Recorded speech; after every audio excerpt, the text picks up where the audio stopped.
कर सकते हैं, नहीं तो मुझे खा के कल तक फिर भूख लग जाएगी। पर वो कैसे हो सकता है?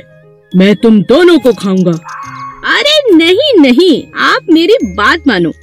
आपको बस मेरे साथ मिलकर हाथी को गड्ढे में गिराना होगा। फिर दोनों ने मिलकर हाथी को गड्ढे में गिरा दिया। अब शेर खुश था कि उसका शिकार कब्जे में है।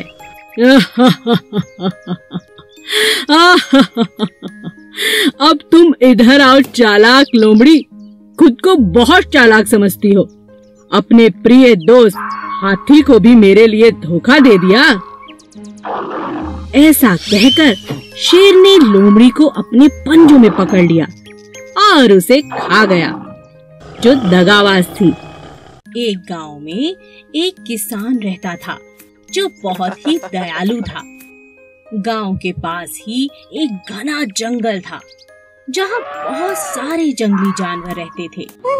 इन जंगली जानवरों को पकड़ने के लिए शहर से शिकारी शिकार करने के इरादे से वहां आते थे। एक दिन शिकार के दौरान शेर को शिकारी का तीर लग गया, पर इससे पहले कि शिकारी शेर को पकड़ पाते, वह भागकर किसान के घर के आगे बेहोश होकर गिर पड़ा।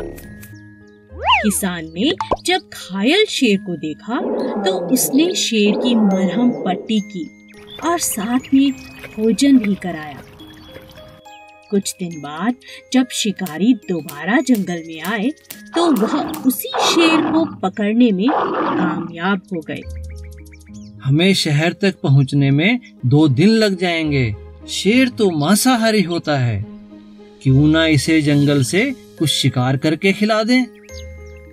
हाँ हाँ, ये ठीक रहेगा।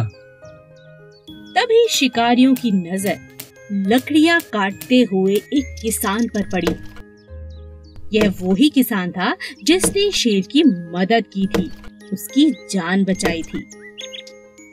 शिकारी ने जबरदस्ती किसान को पकड़ा और शेर के पिंजरों में डाल दिया।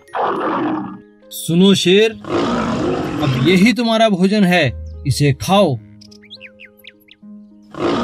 शेर बहुत गुस्से में था और भूखा भी, लेकिन जैसे ही वह किसान के पास पहुंचा, उसने किसान को पहचान लिया और उसे चाटने लगा। एक इंसान और जानवर की ऐसी अद्भुत दोस्ती देखकर शिकारी हैरान रह गए और उन्होंने उन दोनों को आजाद कर दिया। अच्छे कर्म का फल हमेशा अच्छा होता है। 2 कौवे। एक जंगल में 2 कौवे रहते थे। एक था कालू और दूसरे का नाम था भोलू। दोनों मिलजुल कर साथ साथ रहते थे, लेकिन उनमें से कालू बहुत चालाक और हट्टा कट्टा था और बेचारा भोलू जैसा नाम वैसा ही सीधा और सादा था। एक दिन कालू और भोलू में बहस हो गई। मैं तुमसे ज्यादा हट्टा कट्टा हूँ, इसलिए मैं तुमसे ताकतवर हूँ। नहीं नहीं, मैं तुमसे ज्यादा ताकतवर हूँ, क्योंकि मैं तुमसे उम्र में बड़ा हूँ और ज्यादा समझदार हूँ। दोनों अपनी अपनी बात पर अड़े रहे। कालू कहता है कि वह ताकतवर है और भोलू कहता है कि वो ताकतवर है। बस ये लड़ाई खत्म होने का नाम ही नहीं ले रही थी। तब दोनों अपने बीच में प्रतियोगिता रखते हैं। जो भी अपनी चोंच में एक थैली में कुछ भरकर जितना ज्यादा ऊपर उड़ेगा, वो ही ताकतवर होगा। कालू बहुत चालाक था। उसने अपने थैले में रुई की गेंदें भर दी, लेकिन भोलू के थैले में नमक भर दिया, जिस बात का भोलू को पता ही नहीं चला। अब दोनों ने उड़ान भरनी शुरू की।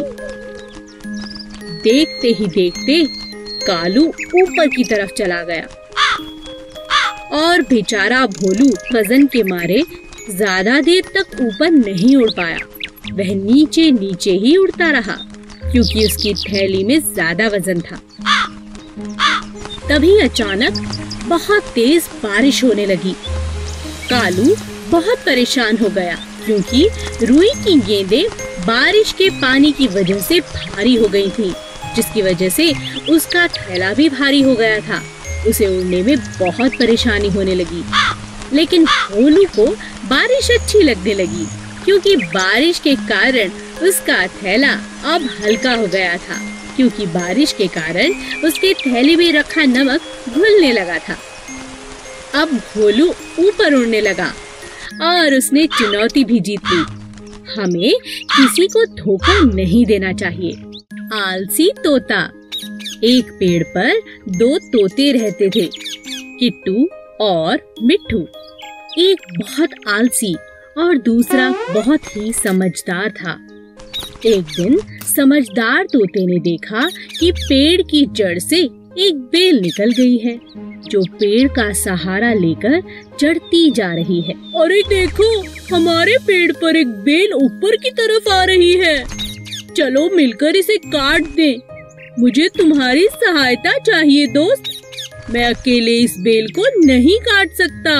आज तो मैं बहुत थका हुआ हूँ, हम कल काट लेंगे। ठीक है दोस्त, पर हम कल इसे जरूर काट लेंगे। अगले दिन फिर से तोते ने मिट्ठू को आवाज लगाई।